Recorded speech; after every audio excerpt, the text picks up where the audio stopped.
त्यो अब समाजको पनि अब पहिले त मेरो नेपाल हो घर हजुर इटरी हजुर अनि यहाँ नामले काम गर्थेँ म हजुर त्यहाँदेखि फ्र्याक्चर भएको छ ए हजुर अन्त अलिअलि यसो अब नेपालतिर जाउँ भनेर अलिक माग्दै हिँडेको नानी नेपाल चाहिँ कुन चाहिँ जग्गा तपाईँको इटरी के थर पढ्नुभयो कट्टल क्षेत्र कटल छेत्री हो अह के गर्नु त भन्दा यहाँ कालिम्पोङमा चाहिँ कहाँ बस्नुहुन्थ्यो पर बमबस्ती बमबस्ती चाहिँ शान्तिकुञ्जदेखि चाहिँ कहाँनिर भन्नुभयो अलि उता बरबोट थाहा छ बरबोट हजुर हजुर तल बरबोट त्यहाँबाट ढोबी डाँडा आयो धोबीडाँडा हजुर हजुर त्यहाँदेखि शीतलदेवी गेट आयो हजुर हजुर तल त्यहाँदेखि माथिल्लोपट्टि ए अनि अब नेपाल तपाईँलाई यस्तो चाहिँ घरबाट चाहिँ उताबाट चाहिँ निकालिदिएकै हो अब हजुर छोरीहरू चाहिँ तपाईँको सिङ्गापुरमै बिहा भएको उतै बस अहिले छोरीसँग फोनमा बातसातहरू यताउति छैन गर्दैन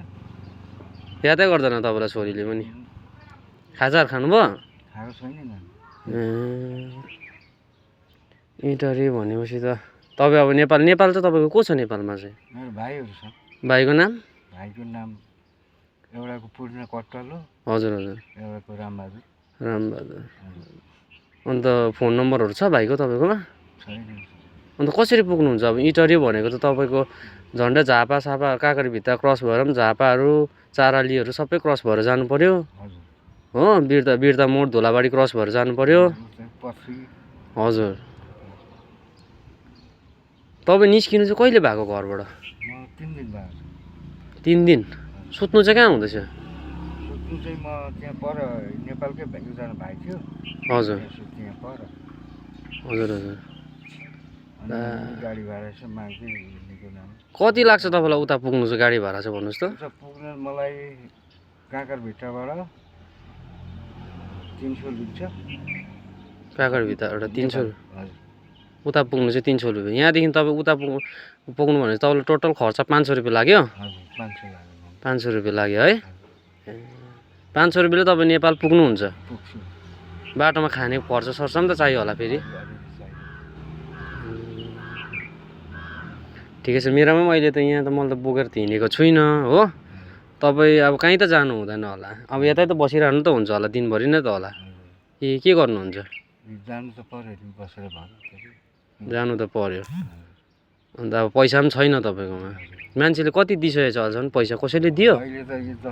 13 रुपियाँ 13 रुपियाँ मात्रै छ तपाईँकोमा अहिलेसम्म कसै मान्छेले हेल्प गरेको छैन भनेपछि यसो गर्नुहोस् कसले हेल्प गर्छ तपाईँ अहिले 12 बजीसम्म खोज्नुहोस् तपाईँको पनि कोसिस गर्नुहोस् होइन त्यहाँदेखि 12 बजी पछि 12 बजी पछि 1 बजी तपाईँ यहाँ बस्नुहोस् किनभने म 1 बजी आइपुग्छु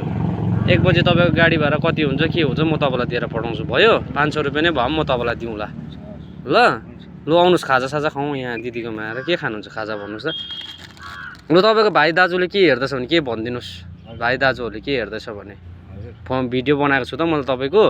दाजुभाइको नाम के छ भने हेर्दैछ भने भन्नुहोस् म आउँदैछु इटरी भनेर भन्नुहोस् तर तपाईँ जानु त हुन्छ नि पैसा पाएर है जानुहुन्छ है ल हुन्छ जाउँ हिँड्नुहोस् खाजा खानुहोस् म मिलाइदिन्छु ल